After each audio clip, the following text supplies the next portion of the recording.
Magandang araw mga kaibigan. Nako mga kaibigan, mainit itong pag-uusapan natin. Sa wakas, ultimatum sa mga utak burgis na alipores ni Sara Duterte. Grabe mga kaibigan, biglang maang-maangan itong si Iloy Burgis. Isa sa mastermind umano sa pagpapakalat ng fake news tungkol sa kalusugan ng Pangulo. Matapos kasi na mabalitaan na siya ay kakasuhan at posibleng ipa-deport, abay biglang maang-maangan. Kilala itong si Burgis bilang DDS na puro ad hominem at isa sa matinding nagpapakalat umano ng ka-fake newsan laban sa gobyerno. Kaya naman, heto matinding aksyon at bigyan leksyon itong mga katulad ni Burgis kung saan nilantad din ni attorney ang game plan at intensyon ng mga kalaban ng gobyerno para siraan at pabagsakin ang ating Pangulo para makaupo na agad ang kanilang amo. Nako, abangan nyo po yan. Pero bagong lahat, pakilike muna ang ating video, pakishare na din po at subscribe na po kayo sa ating channel. Unahin na po muna natin ito mga kaibigan.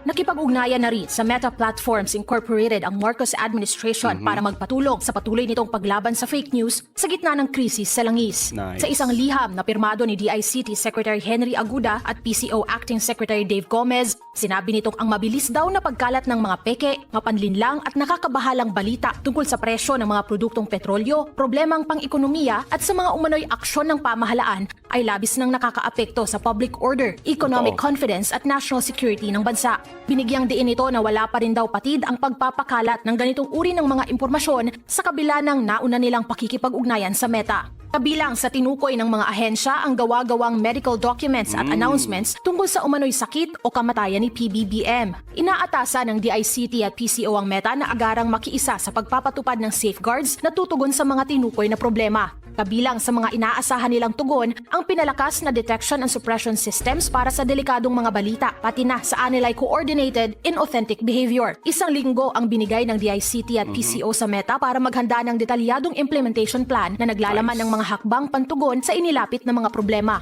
Noong Martes, sinimula na rin ng PCO ang pagsample sa isang Facebook page na umano'y nagpapakalat ng fake news tungkol sa energy at emergency lockdown para lituhin at bulabugin ang mga Pilipino sa gitna ng kinakaharap na krisis. We will not let you get away with a crime. Nako. We will go after you and hold you to account. Yes. Una na ring sinabi ng NBI na kanila nang iniimbestigahan ang mga nasa likod ng fake news tungkol sa umano'y lumalalang kalusugan ng Pangulo.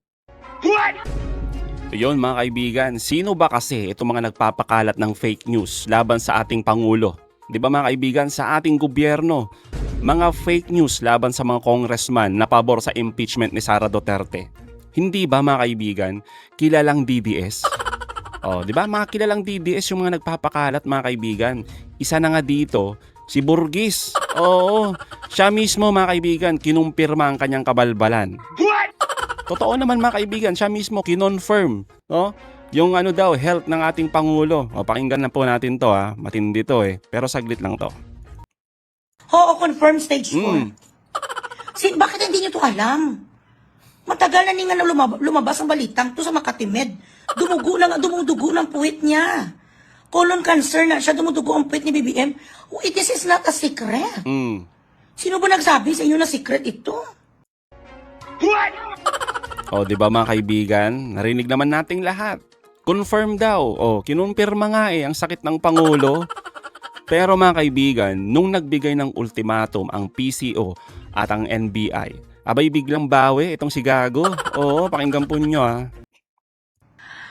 Hoy, Mr. Dave Gomez nga gago.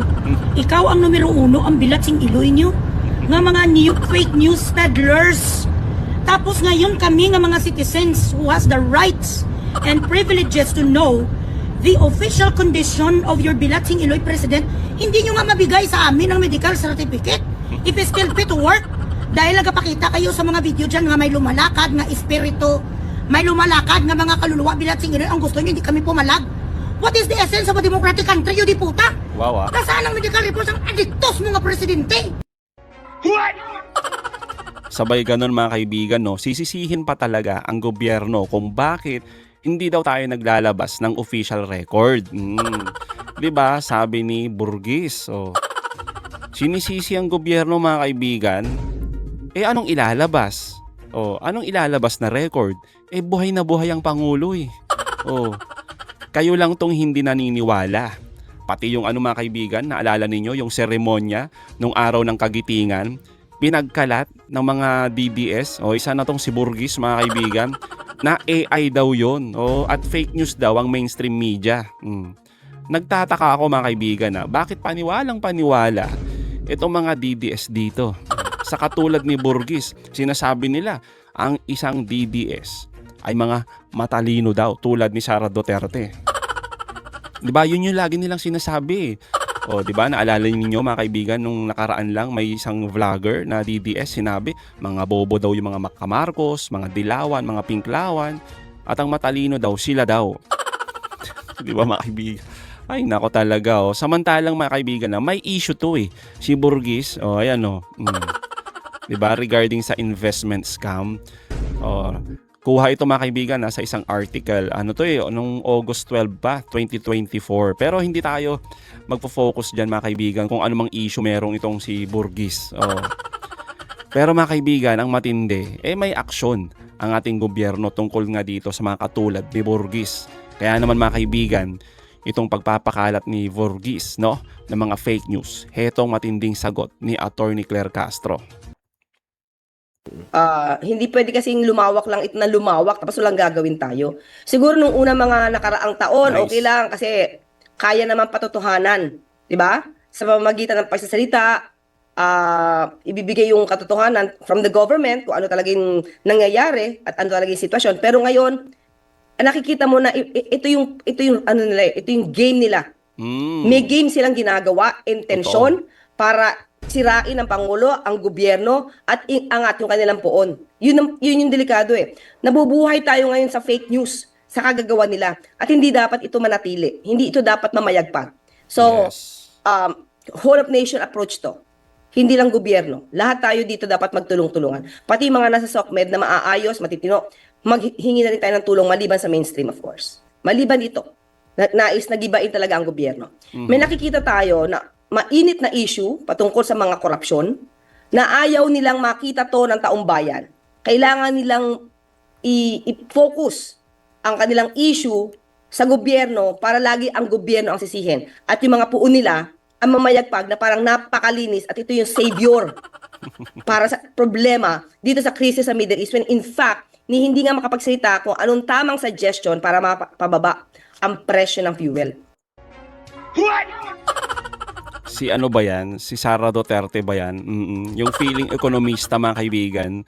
Siya lang yung alam kung nagbigay ng advice kung paano pababain yung presyo ng langis, di ba mga kaibigan? Pero sablay yung lohika. Yan yung idol ng mga katulad ni Burgis, itong si Sara Duterte. Pare-pareho sila mga kaibigan. Ay, nako talaga, So, mga tipong ganon, para hindi makita ang kahinaan or yung issue ng korupsyon sa kanilang pinupuon, doon sila gagawi sa ibang issue na gawa-gawa lang. Kung ang issue ay lehitimo na dapat natugunan ng gobyerno para maayos. The problem is wala kasing issue.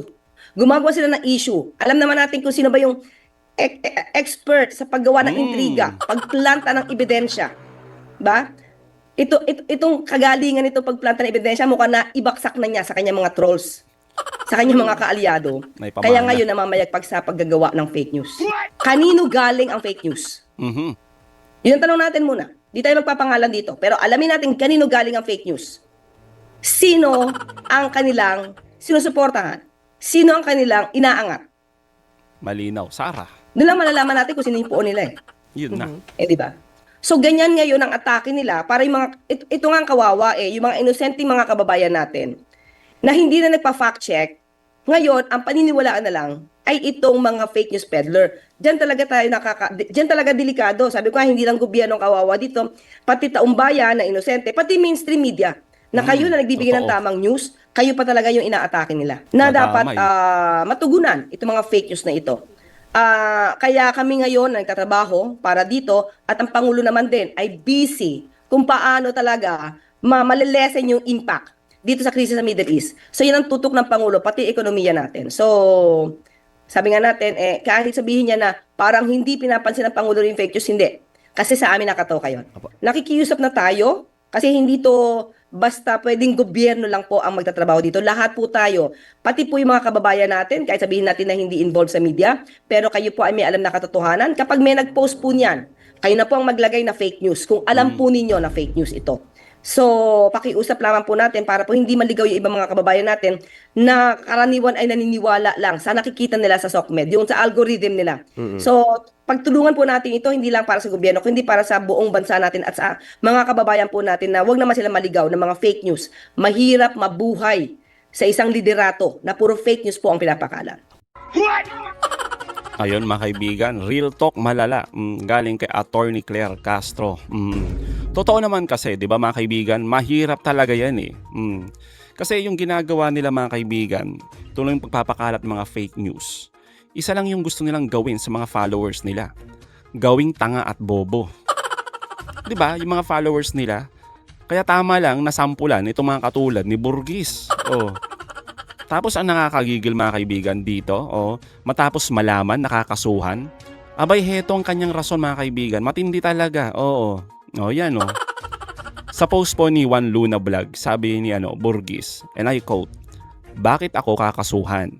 Nabasa ko lang sa GC namin na may cancer si Marcos, malay ko bang hindi pala, totoo." O di ba mga kaibigan, may Burgis ka sa pangalan pero yung lohika mo, pangtanga. Parang yung amo mo. Di ba mga kaibigan, nakakaloko, nakakagigil, di ba? Ay nako talaga, yung ganyang klaseng palusot mga kaibigan, lalo na't galing sa isang taong may platform. Nung chinek ko yung nito mga kaibigan, yung page nito sa Facebook. Merong parang 1 million na ata na followers eh. Ewan ko lang kung organic yun mga kaibigan, kung baga gawa-gawa lang din na mga, alam nyo na, mga troll farm, hindi natin alam kung totoo. Kasi naman mga kaibigan, hindi lang kasi yung usapin sa pagkakamali, yung tinitignan natin dito. Usapin din ito ng pananagutan. Tsaka common sense lang din. Oo. Yung palusot na nakita ko lang sa GC. Alam naman natin mga kaibigan, sa sandaling pinost mo ito sa Facebook at kung saang-saang social media platform, lalo pat sinabi niya na confirm, di ba parang inaangkin niya yung informasyon na yon na tila sigurado siya. Di ba mga kaibigan, narinig naman natin kanina, confirm, kumpirmado daw. Alam nyo mga kaibigan, dito tayo nabubisit sa totoo lang. Sa mga katulad ni Burgis. Paano mo sasabihin confirm kung sa dulo ay aaminin mong hindi mo alam na fake news pala? Hindi po ba? Hindi yan pagkakamali. Yan ay pandilin lang.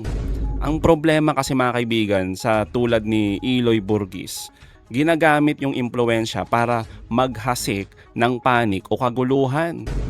Pero kapag nandyan na mga kaibigan yung demanda, biglang nagiging biktima din. Biktima din daw siya ng kunwari misinformation. Nabasa niya lang daw sa GC pero sabi niya confirm. Ang kulit mga kaibigan. Itong ginawa ni Burgis mga kaibigan na pagpapakalat ng maling balita tungkol sa kalusugan ng ating Pangulo, abay maaaring ituring na banta sa national security at public order.